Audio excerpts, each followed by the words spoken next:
Legal por Naturaleza, el bufete especializado en herencias nacionales e internacionales, le ofrece este espacio.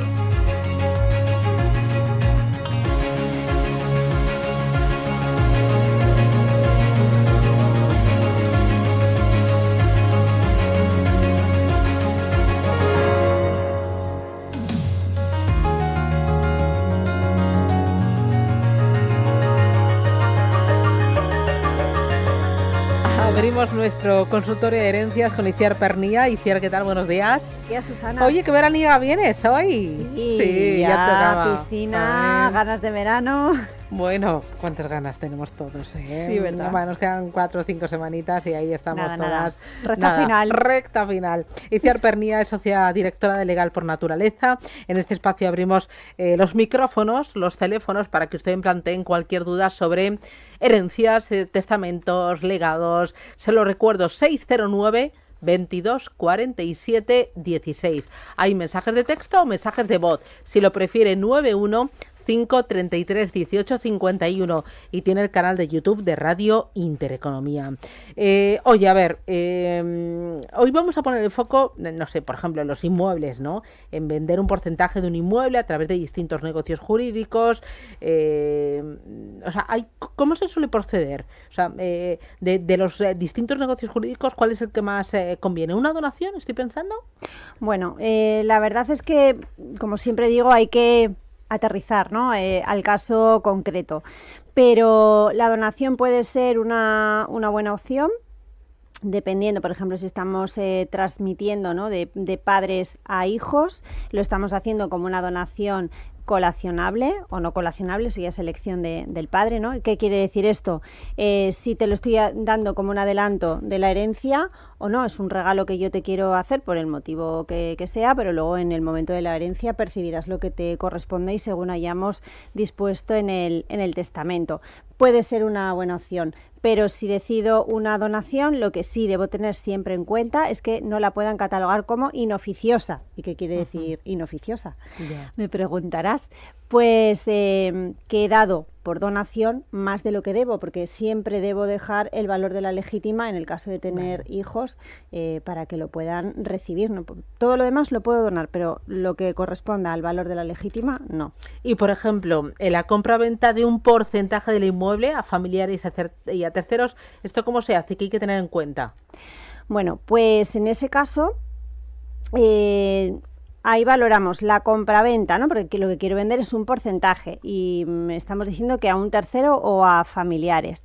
La compraventa como tal genera impuestos, el famoso impuesto de transmisiones patrimoniales en función de la comunidad autónoma en la que estemos, pues puede ser un 6%, un 8%, pero bueno, esos son como los valores generales. La plusvalía municipal, de la que difícilmente nos vamos a librar, y además, si hemos generado una ganancia patrimonial, tendremos que declararlo en nuestra declaración de renta. Entonces, bueno, ¿es una opción? Sí, por supuesto que lo es, pero quizás no sea la más ventajosa, ¿no? Ahí sí que tengo que valorar si se lo estoy vendiendo a un familiar o a un tercero. A un tercero, por supuesto, pues una compraventa. A un familiar, pues bueno, puedo valorar otras opciones. Vale. Y, por ejemplo, la división de la cosa común, eso se suele hacer de forma habitual, ¿no? Bueno, a mí me parece una opción muy atractiva y que quizás no es demasiado conocida. ¿Y en qué consiste? Pues yo soy copropietario de un inmueble con otras personas, pueden ser hermanos, hijos, vecinos, ahí ya valoraremos el caso en concreto. Pero por el motivo que sea, yo no quiero seguir en esa comunidad de bienes, ¿no? En esa comunidad que tenemos en común.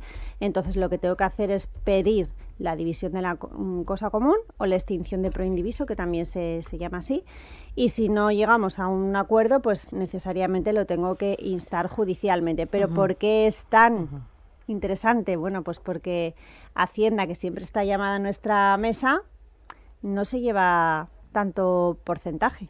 Vale. Y luego, Hacienda, claro. Hacienda. En cada uno, o sea, lo más beneficioso es lo de la división de la cosa común desde el punto de vista fiscal, más que otro tipo o sea, más que la donación o más que la compra-venta de un porcentaje del inmueble a un familiar o un tercero?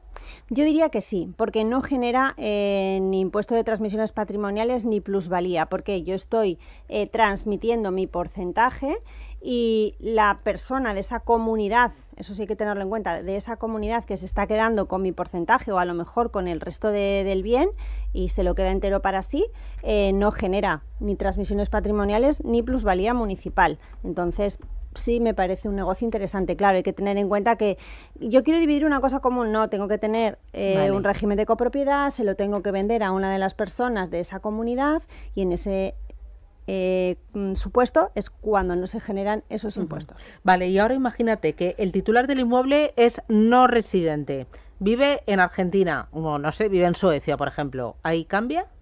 Sí, hay que tener en cuenta que aquí ya nos vamos a una operación, a un negocio jurídico con matices internacionales. ¿Y cuál sería la diferencia? Bueno, de entrada tenemos que nombrar un representante fiscal en España para que nos represente y pueda hacer la gestión integral de toda esta operación. Ese representante fiscal puede ser un familiar nuestro, puede ser el abogado con el que he contratado los servicios, eso ya lo elijo yo como propietario en este caso, ¿no? O titular.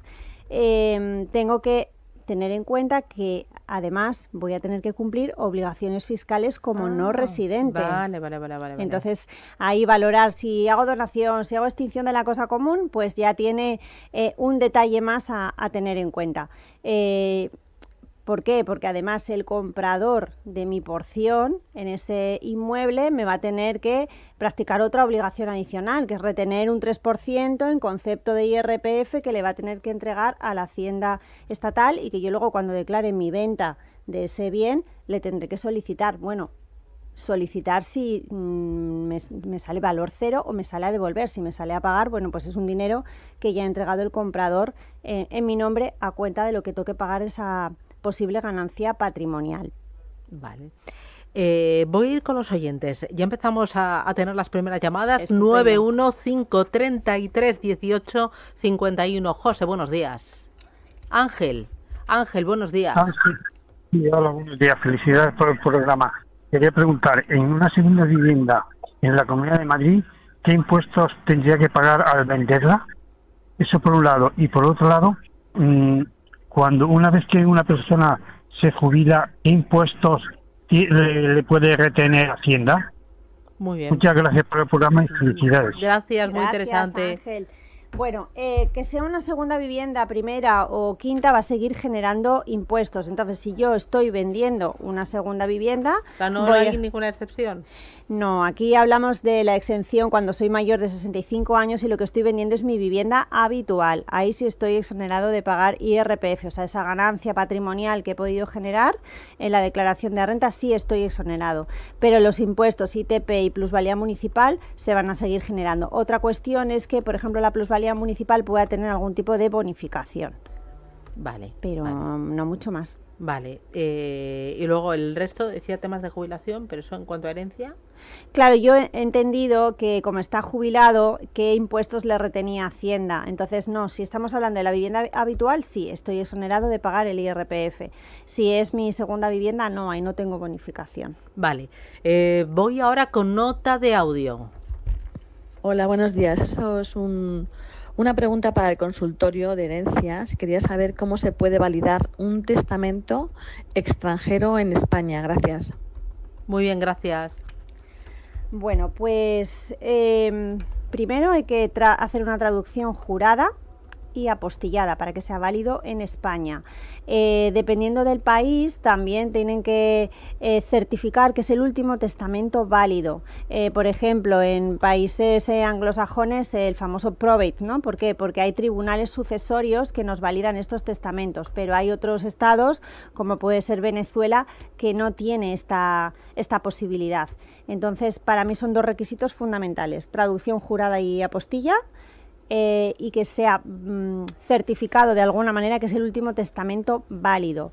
A tener en cuenta que cuando traigamos ese testamento a España, aplicará la ley sucesoria de ese país. Por ejemplo, Australia, Estados Unidos, un notario español no tiene por qué conocer esa legislación sucesoria, con lo cual también tendremos que aportar el Código Civil sucesorio, dependiendo de si ha sido con herederos, sin herederos, me refiero con hijos, sin hijos, bueno, pues todo eso hay que aportarlo para que aquí nos podamos adjudicar los bienes según lo que dice el testamento, según lo que dice esa legislación sucesoria. Vale. Hoy hablabas antes del impuesto de donaciones, es muy diferente Madrid a Barcelona, por ejemplo, o sea, ¿cómo baila de unas comunidades a otras?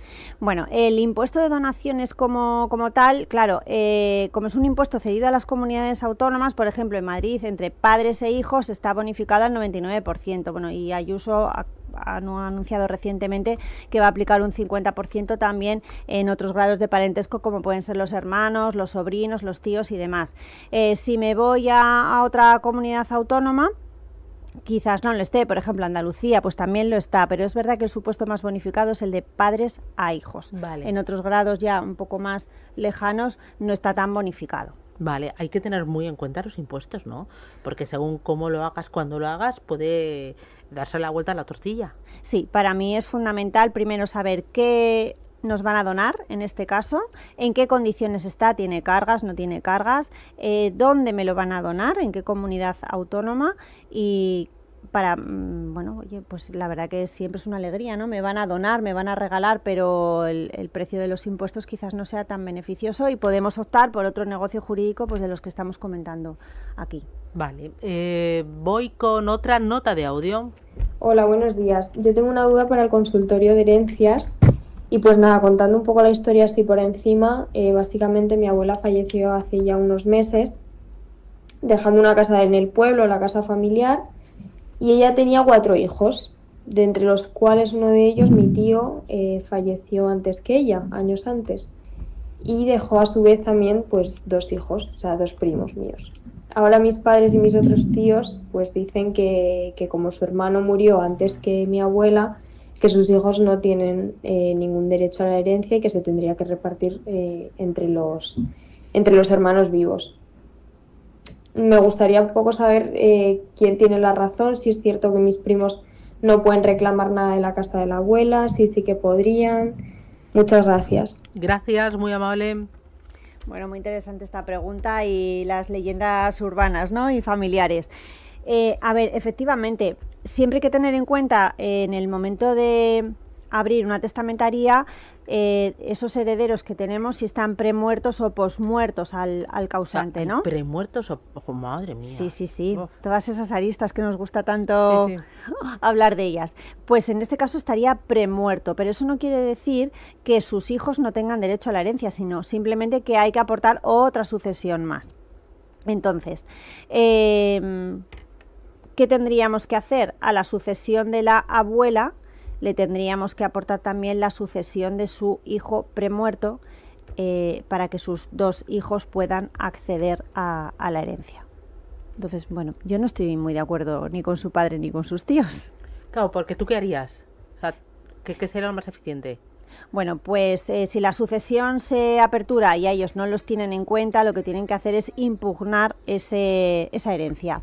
No el testamento, porque en el testamento, si no hay testamento, habrá una declaración de herederos, a ellos no los van a incluir en esa declaración, con lo cual impugnarla judicialmente, y si hay un testamento entiendo que estará también ese hijo, aunque haya premuerto, con lo cual sería más sencillo. Lo que tendrían que hacer sería aportar la sucesión de ese tío premuerto para que les puedan incluir, y si aún así han llegado incluso a adjudicarse y a repartir los bienes, pues tendrán que impugnar ese reparto de herencia igual judicialmente. Mira, a través del canal de YouTube escribe José Antonio Díaz y dice: si le presto a mi hermana 10.000 euros y me lo va a devolver sin intereses, como hacemos durante el año, ¿eso va a tener problemas con Hacienda?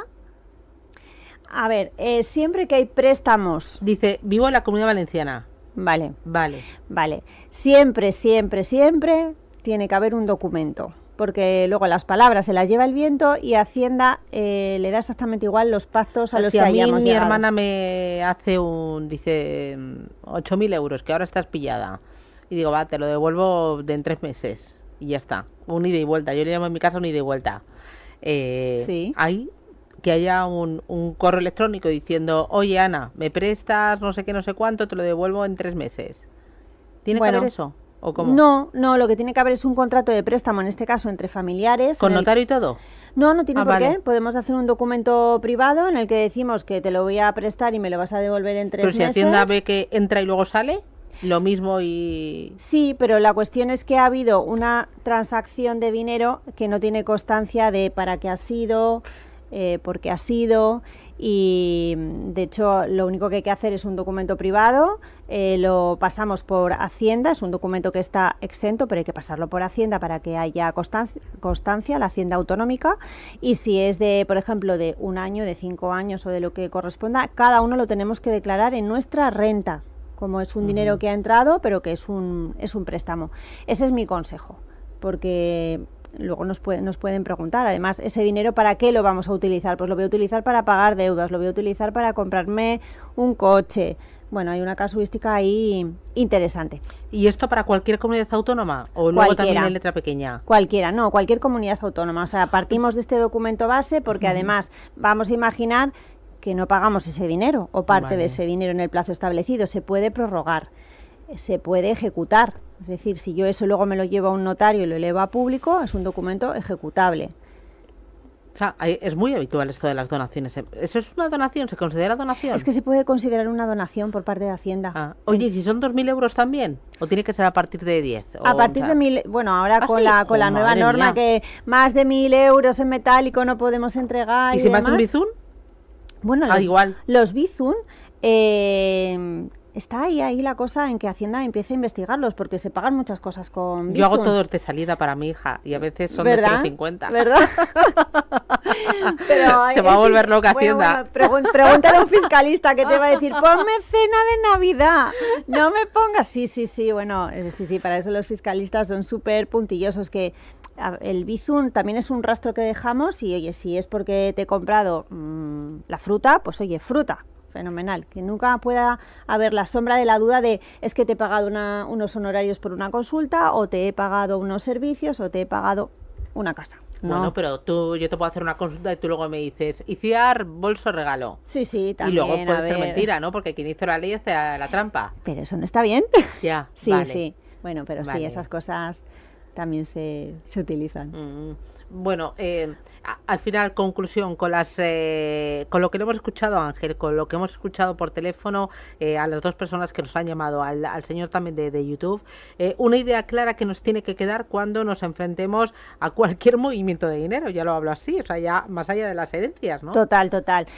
Pues primero, con ese dinero, ¿qué voy a hacer? Voy a prestar, voy a comprar, voy a vender.